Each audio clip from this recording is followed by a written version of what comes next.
Yeah, first off on smoking, you said you graduated in '05. Did you smoke in high school? When did you start smoking? I did.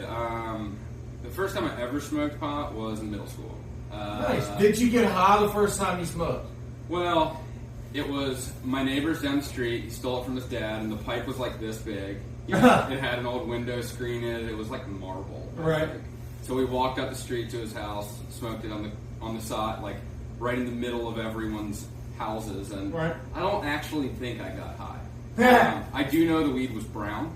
I do know that my throat hurt. It was all brown back there. I do know my throat hurt for like 2 days. Oh, man. But that's life, right? It is. The first...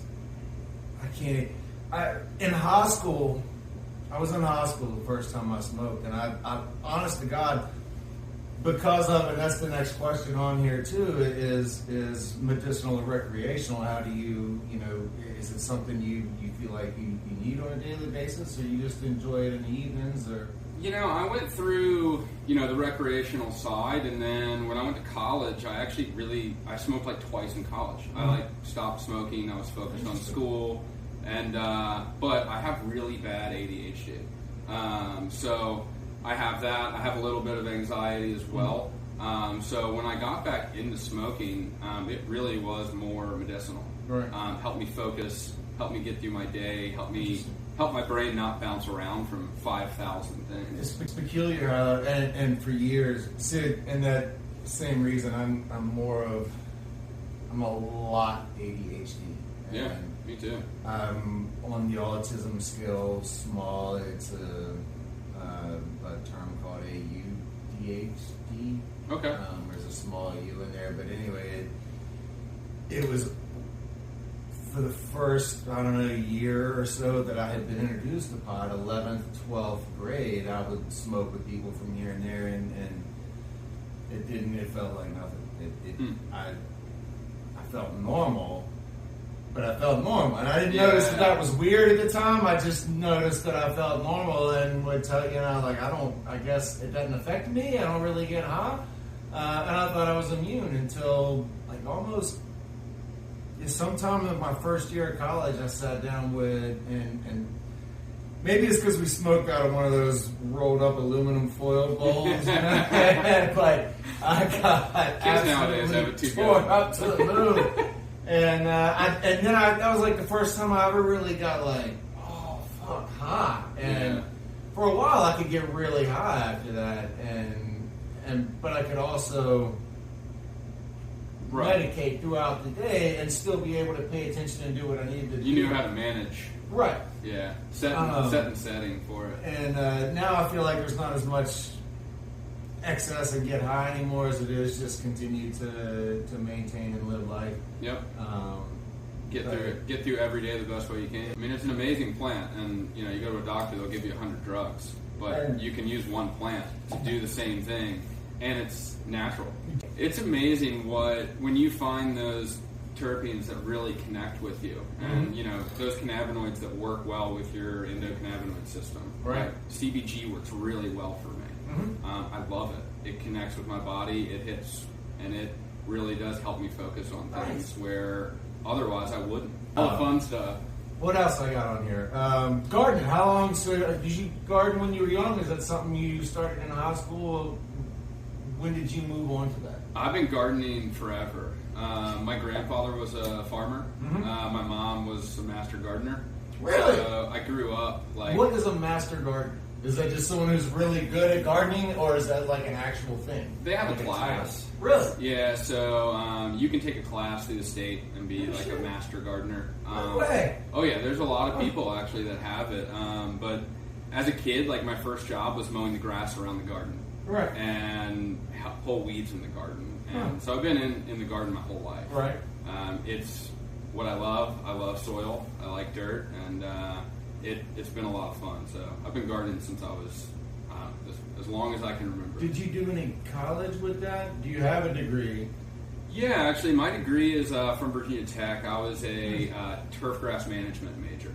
Interesting. Yeah. Again, side note, I've recently gotten ear that Virginia Tech is about to add a living soil degree to their agricultural program. That's awesome. And I think Colorado is following suit right after that. So nice. that's like super interesting. Heck yeah. But anyway, I'm sorry. Continue. You went to Virginia Tech and majored in turfgrass management. Interesting. Yeah. So afterwards, I went into lawn care. Right.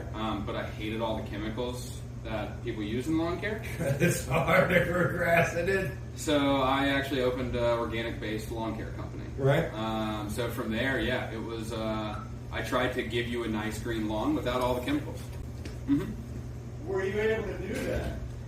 We were pretty successful, and then coming into 2020, 2021, I actually left to do this, the hemp and soil business full time. Interesting. Yeah. So growing cannabis, how long have you been doing that? So I would say I've been growing on the scale that I'm growing currently since 2020, beginning of 2020. So we applied for our hemp license in 19, got that all set, put the greenhouse up at the beginning of 2020, and then started rolling from there. Mm-hmm. When did Commonwealth Canada come in? So that actually became 2019 is when we opened that. So my brother-in-law and I opened this company to basically grow hemp and learn the side of the industry. You opened it with your brother? My brother-in-law. Mm-hmm. Your brother-in-law. Sorry, I missed that. Yeah. That's what I get for fooling around with you. Yeah. So him and I work well together, and it's been a lot of fun. Nice. So, mm-hmm. Now it started as just growing CBD, as like just the growing side. Right. And then as that industry, there's a lot of hardships in that industry. So that's why we came into, I always made my own soil for my grow. So, people would reach out like, hey, I'm having all these issues with my plants. And it all went back to the soil or the nutrients. So I'd make them nutrients, which, I used to do in my lawn care company. So I'd make them a nutrient product, or I'd make them a soil product, and I'd say, here, grow in this. So it went from making 27-gallon tubs to now making 200 cubic yards at a time. Now, what was your first? You have. I don't even know where to go with that, man. So many. That's my brain right there. You see, all day long, that's what my brain is doing. Oh, yeah. Why don't we go back to this? Well, yeah. So I've used the soil, and you started with the soil. You've gone on to making the amendments, which is one of my favorite things. Is top dressing, because it's easy when you're growing in a carbon dense soil and have, I guess how we put it, is a stock pantry for the plant. Everything you need is in there. Yeah, it's not like starting off with a cocoa sponge that's just, here's your sponge and now fill it up and go shopping, and I don't know what the plant wants on a daily basis, and I surely can't. I don't have time. I got to run here and home and my wife and all. I don't have time to guess what the plant needs, and I certainly don't have the knowledge of knowing what all the leaf colors and dots and everything else. I'm going to start from the bottom to the top, and I do okay. But if your pantry stocked and your plant has a good relationship and has a good access to all of it, you don't need to feed it on a daily basis. It can grab it as it needs to. So, yeah, I mean, this is years in the making, and the whole idea behind it is cleaner ingredients for healthier plants. So, we tried to source the best ingredients we could. So everything is ground up like oyster shells and crab shells and fish meal, and we have some basalt in there. In the veg product, we have mycorrhiza and bacillus to create that relationship between the plants and the soil. So really what we're doing is we're trying to make sure your plants can always have the food they need, when they need it, but also we're trying to make it easy. So, top dress with it once a month. Right. You can mix it into your soil ahead of time, plant your plants, then once a month you top dress with it. And from there, it's going to really give the plants everything it needs. Do you bokashi or ferment or any type of lactobacillus type Kickstarter? Not really. I try to make it as simple as I can. So let the worms and the biology do the work. Mm-hmm. Now, I have a foliar product which you can either water into the soil or you can use as a foliar, whichever you enjoy. Mm-hmm. I have that I usually will use a few times in veg, and that is a fish excrement type product. Right. I do like that, but other than that product, these are the only things I use in my grow. Really? Mm-hmm. Interesting. So the mycorrhiza, you basically just use your biology and your stuff, and now I can't think of the word for it. The local, the IMO Yeah. from your own soil, basically. Mm-hmm. Man. Yeah. And yes, flash, and So you really your pictures, your videos, everything you grow looks amazing coming out of the greenhouse. So. We're not perfect. We make lots of mistakes, Oh, yeah. just like everyone does. But yeah, we try to be pretty open about it. I've made plenty of mistakes, but the fun thing is, it's like you learn a lot from growing these plants, right? So I try to grow the best plants I can. I try to do it as simple as I can, but also, in that organic, no-till option. And we'll transition, I guess, to one of my favorite things, and while we're now carrying the products on our shelves. Yay! Come on in. Get Commonwealth Canna's high tide and low tide mix. The ingredients. I love the ingredients, and both are fairly similar, and you're going to have fairly similar. But the fish meal, the fish bone meal, the kelp meal, the oyster meal, like you said, the crab meal, Go through the whole list. What I notice immediately and what I look for on everything. No blood meal. No bone meal that can't be sourced. And most fish bone meal is considerably different than your bone meal products. And that's a whole nother rabbit hole in itself. Feather meal. Guano. None of that is in there. Why? You've got the sources on where it comes from, right? So like when you're looking at feather meal or bone meal, blood meal, things like that, they are coming out of animals, but what animals are they coming out of, right? Is it safe? Is it sustainably packaged or sourced? Like how do they get back guano, right? Yeah. Getting back guano is extremely dangerous for the person that's harvesting it, but it's also terrible for our environment, the way that they basically go in and get all of it. There's no bat farm. No, there's not a greenhouse for bats that, can or seabirds, for that matter. It seems maybe safer, you're not in a damn cave. Right. So, we've got a fishing industry, right?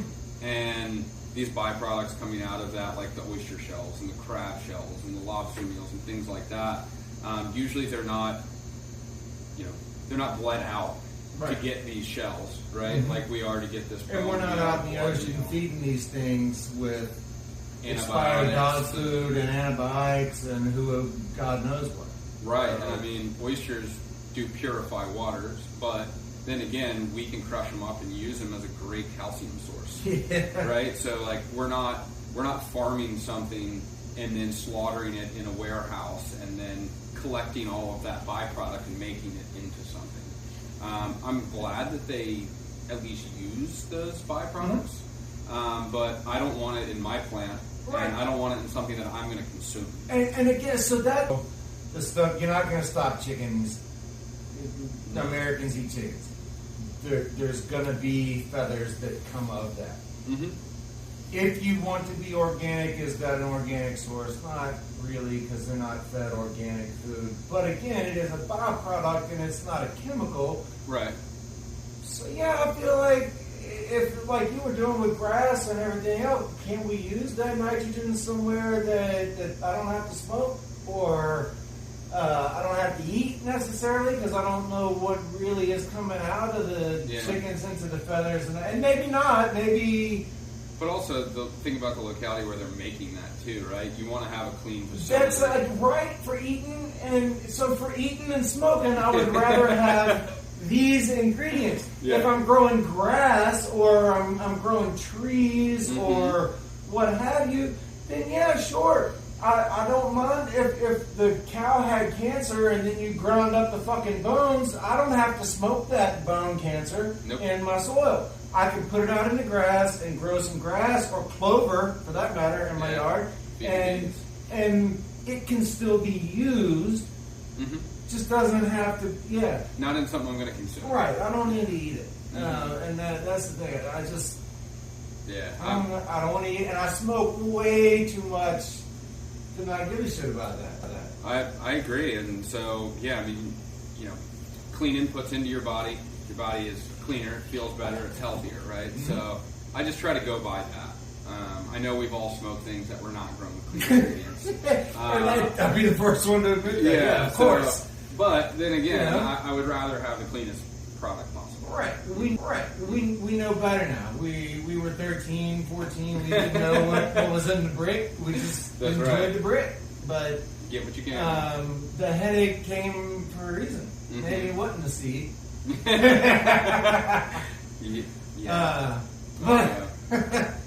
But anyway, that's really. I guess that my last question was really about re-amending, but we talked about that. You're putting just a couple cups per cubic foot, and a cup and a half. The low tide is what I would say if you're re-amending some soil. Go with the low tide because now that's got some some myco in it and some bacillus strain. So that's going to help that re-inoculation in your soil and get some good nutrients inside of it. And you don't use compost on top of that for amending. You just use that. So I'm used to doing a handful of nutrient minerals, a little bit of compost. Excuse me. And now you were talking about aeration, where I just kind of rub it into the top and throw some cover crop in there. But I don't have earthworms either. Gotcha. I have just compost worms. Sure. For breaking that down and making it plant available. Pulling it down in there. So the great thing is you can do either. Right. If you are a top dress guy, I technically I don't really cover it in the greenhouse, but if I was growing in a tent in my home, something like that, I would cover it in compost. Right. Because when you water and that starts to activate, it has a smell of sea ingredients, right? So it smells like low tide.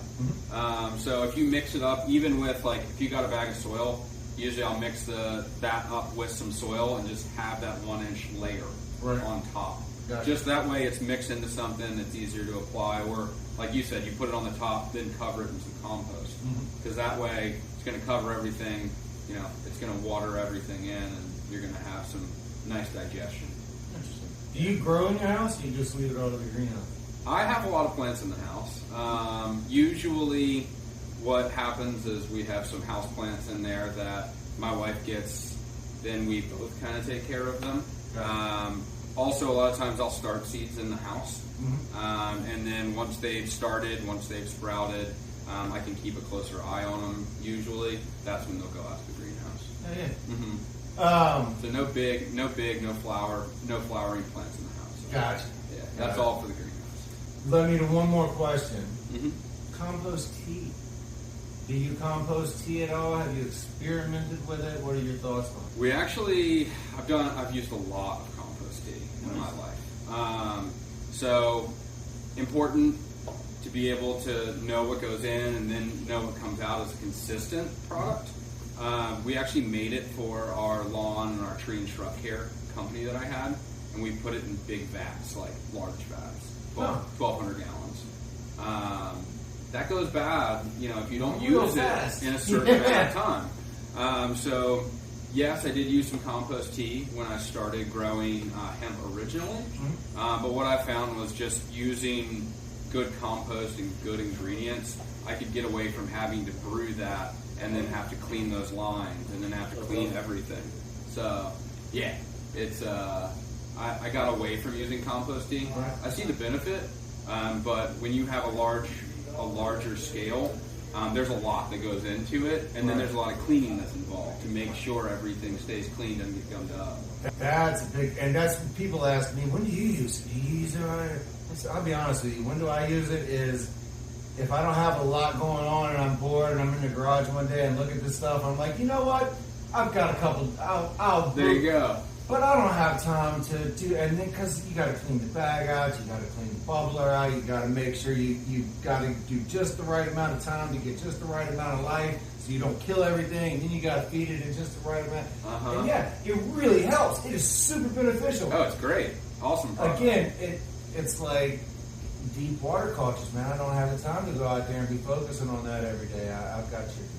I'd much rather just fill up my blue mat bucket and once a week fill water and some shit. And there you go. And call it good. And you know your plants are happy. Yeah. No, that's I've grown in most every style. Right. But soil is what I love. Let the plant do its thing. Test your soil? I do. I did a lot of testing to figure out this nutrients. Like we would take a test, and usually I'll test it after every run.